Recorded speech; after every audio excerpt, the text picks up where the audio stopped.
United States District Court, Southern District of Florida, West Palm Beach Division. Case number 23-80101-CR-Cannon. United States of America Plaintiff v. Donald J. Trump, Waltine Nauta, and Carlos de Oliveira, defendants. Reply in further support of government's motion for GARCIA hearing. The government files this reply in further support of its motion for a GARCIA hearing and to address, quote, the legal propriety of using an out-of-district grand jury proceeding to continue to investigate and or to seek post-indictment hearings on matters pertinent to the instant indicted matter in this district, end quote, ECF number 100 at 2. As set forth below, following the indictment in this case, the government continued to investigate false statements by two witnesses in the District of Columbia, and the hearing before the Chief Judge in the District of Columbia appropriately stemmed from that investigation. The government promptly notified this court of its request for that hearing, and Mr. Woodward participated in the hearing without objection. The government addresses these matters and the need for a GARCIA hearing below. Background. In April 2022, a grand jury in the District of Columbia began investigating potential mishandling of classified documents by Donald J. Trump. The investigation derived from a referral to the Department of Justice by the National Archives and Records Administration. The FBI opened an investigation on March 30, 2022, and the grand jury's investigation commenced the following month. Among other things, the investigations gathered evidence that Trump and Waltine Nauta endeavored to obstruct the investigation by the grand jury sitting in the District of Columbia. During these investigations, the government gathered evidence that Trump employee Carlos de Oliveira tried to enlist the Director of Information Technology for Mar-a-Lago, identified in the superseding indictment as Trump Employee 4, to delete Mar-a-Lago security footage after the grand jury in the District of Columbia had issued a subpoena for the footage. As set forth in the government's motion for a GARCIA hearing, before Trump Employee 4's appearance before the grand jury in the District of Columbia, the government informed Mr. Woodward that his concurrent representation of Trump Employee 4 and Nauta raised a potential conflict of interest, and Mr. Woodward responded that he did not have a reason to believe that his concurrent representation of Trump Employee 4 and Nauta raised a conflict of interest.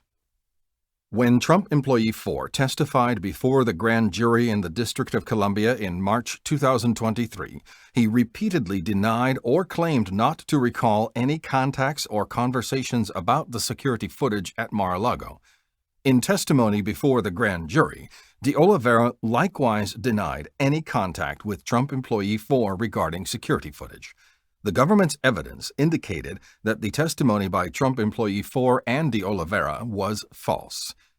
On June 8, 2023, a grand jury in this district returned a 38-count indictment that charged Trump with unlawful retention of national defense information and charged Trump and Nauta with obstruction of justice offenses.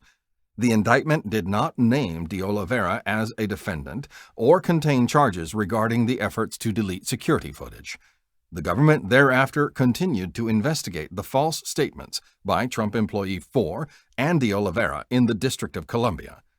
On June 29 and July 11, 2023, the grand jury issued two subpoenas for footage from 3 security cameras at Mar-a-Lago that related directly to de Oliveira's solicitation of Trump Employee 4 to delete security footage, as well as the false denials of the same by both witnesses. In addition, on June 20, 2023, the government advised Trump Employee 4, through Mr. Woodward, that he was the target of a grand jury investigation in the District of Columbia into whether he committed perjury there in violation of 18 U.S.C. Section 1623. Trump Employee 4's criminal exposure identified in the target letter was entirely due to his false, sworn denial before the grand jury in the District of Columbia that he had information about obstructive acts that would implicate Nauta and others. The target letter to Trump Employee 4 crystallized a conflict of interest arising from Mr. Woodward's concurrent representation of Trump Employee 4 and Nauta. Advising Trump Employee 4 to correct his sworn testimony would result in testimony incriminating Mr. Woodward's other client, Nauta, but permitting Trump Employee 4's false testimony to stand uncorrected would leave Trump Employee 4 exposed to criminal charges for perjury. Moreover, an attorney for Trump had put Trump Employee 4 in contact with Mr. Woodward, and his fees were being paid by Trump's Political Action Committee, PAC.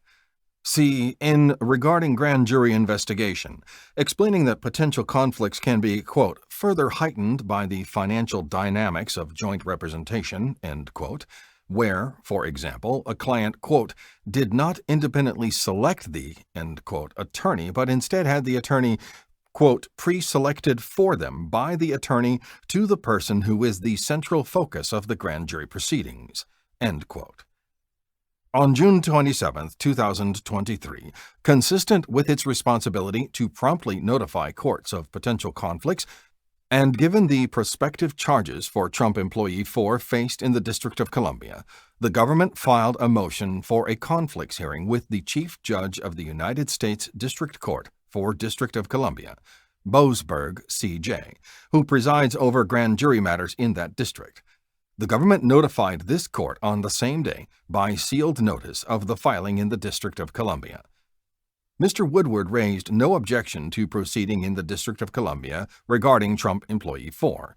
In fact, he responded that he, quote, welcomed the court's inquiry into his representation of, end quote, Trump Employee 4, but asserted that he had no, quote, information to support the government's claim that Trump Employee 4 has provided false testimony to the grand jury, end quote, and that, quote, even if Trump Employee 4 did provide conflicting information to the grand jury that could expose him to criminal charges, he has other recourse besides reaching a plea bargain with the government.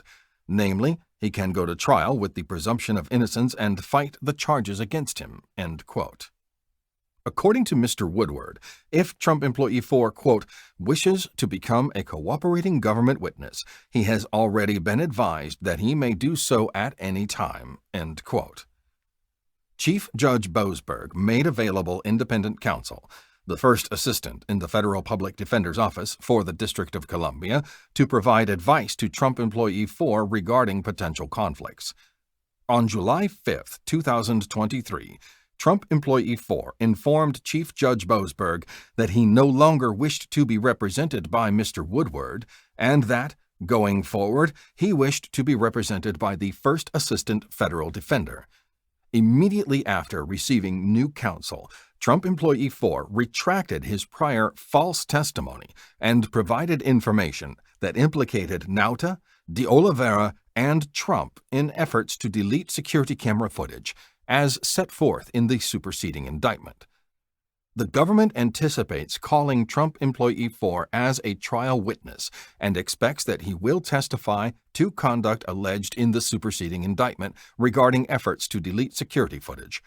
Trump Employee 4 will very likely face cross-examination about his prior inconsistent statements in his grand jury testimony, which occurred while Mr. Woodward represented him, and which he disavowed immediately after obtaining new counsel. Argument 1. Continuing to investigate Trump Employee 4's perjury before the grand jury in the District of Columbia was entirely proper.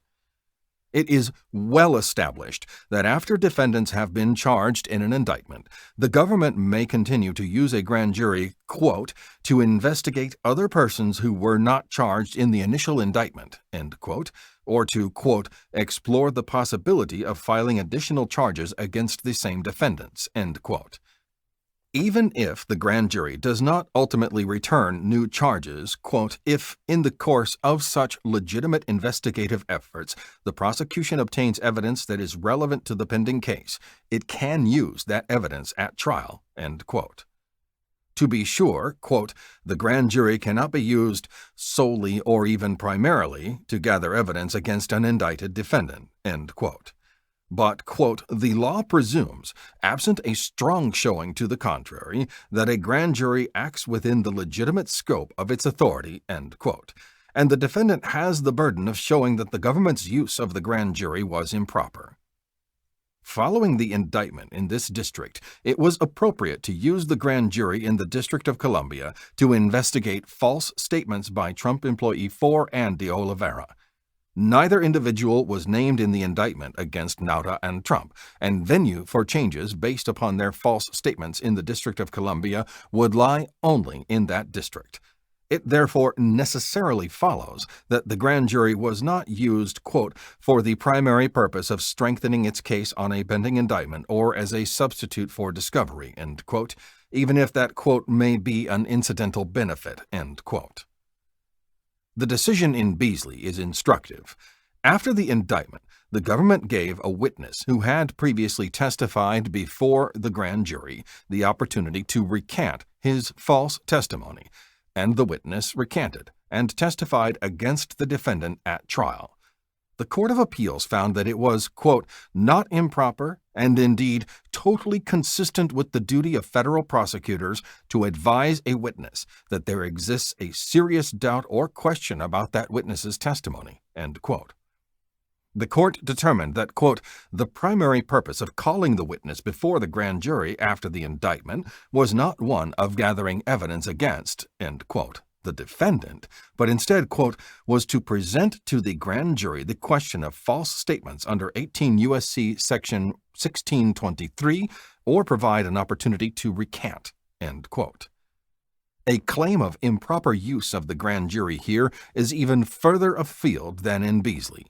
Whereas the recanted testimony in Beasley was relevant only to the charges pending in the indictment, as described above, Trump employee 4's corrected testimony is probative of, quote, crimes not covered in the indictment, end quote. Not only was it appropriate to use the grand jury to investigate false statements by Trump employee 4 and de Oliveira, it was appropriate to use the grand jury in the District of Columbia, where the statements were made and where venue for any false statement charges would be proper.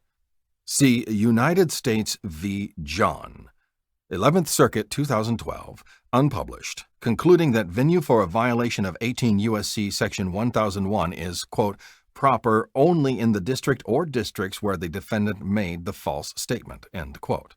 United States v. Paxson, D.C. Circuit, 1988, upholding conviction for perjurious grand jury testimony in the District of Columbia material to antitrust charges subsequently brought in the Northern District of Georgia. And it was necessary to bring to the attention of the chief judge in that district the potential conflict that arose from Mr. Woodward's representation of Trump employee 4 in those proceedings. As, quote, an incident of its supervisory power, a court has jurisdiction, end quote, to consider potential conflicts of interest that, quote, relate to a grand jury proceeding within that court's control, end quote. And when the government discerns such a potential conflict of interest, it, quote, is not only authorized, but is in fact obligated to bring the problem to that court's attention, end quote. Nauta is therefore incorrect when he claims that the government was, quote, attempting to diminish the court's authority over the proceedings in this case and to undermine attorney-client relationships, end quote. When a conflict arose in the context of Trump employee 4's status as a putative defendant in the District of Columbia, the government raised the conflict's issue there. Now that a conflict arises from potential cross-examination of Trump employee 4 in the case against Nauta in this district, the government has raised the conflict's issue here. Nauta makes no showing of improper use of the grand jury, let alone the strong showing that is required to rebut the presumption of regularity in grand jury proceedings.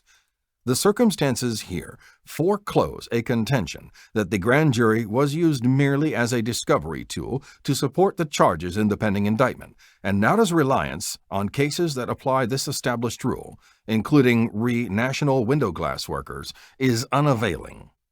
Footnote 1. Nauta also errs to the extent he suggests that the government's earlier use of the grand jury in the District of Columbia was improper, simply because the government ultimately brought charges in the Southern District of Florida. Courts have long recognized that, quote, the scope of the grand jury's inquiries is not to be limited narrowly by questions of propriety or forecasts of the probable result of the investigation, or by doubts whether any particular individual will be found properly subject to an accusation of crime, end quote. Because, quote, the identity of the offender and the precise nature of the offense, if there be one, normally are developed at the conclusion of the grand jury's labors, not at the beginning, end quote. Blair v. United States, 1919. Quote, hindsight is not the proper perspective for discerning the limits of a grand jury's investigative power, end quote. For the grand jury, quote, must pursue its leads before it can know its final decisions, end quote. Paxson. When the government started the grand jury investigation in the District of Columbia, it could not know the full scope of the evidence that would be gathered, but from the outset, the investigation encompassed conduct that spanned the District of Columbia and the Southern District of Florida, and the investigation uncovered evidence of federal offenses in both districts. The government's decision to ultimately bring charges in the Southern District of Florida and not in the District of Columbia does not call into question either grand jury's investigation. The government notes that the grand jury in the District of Columbia completed its term on August 17, 2023. 2. A GARCIA hearing is required, where, as here, an attorney, quote, has previously represented a person who will be called as a witness against a current client at a criminal trial, end quote, in a substantially related manner, that attorney has an actual conflict of interest. United States v. Ross, 1994. A scenario that, quote, presents defense counsel with the impossible dilemma of cross-examining one former client to benefit another current client is wrought with conflicts, end quote. United States v. Braun, 2019. Accord United States v. Schneider, 2021.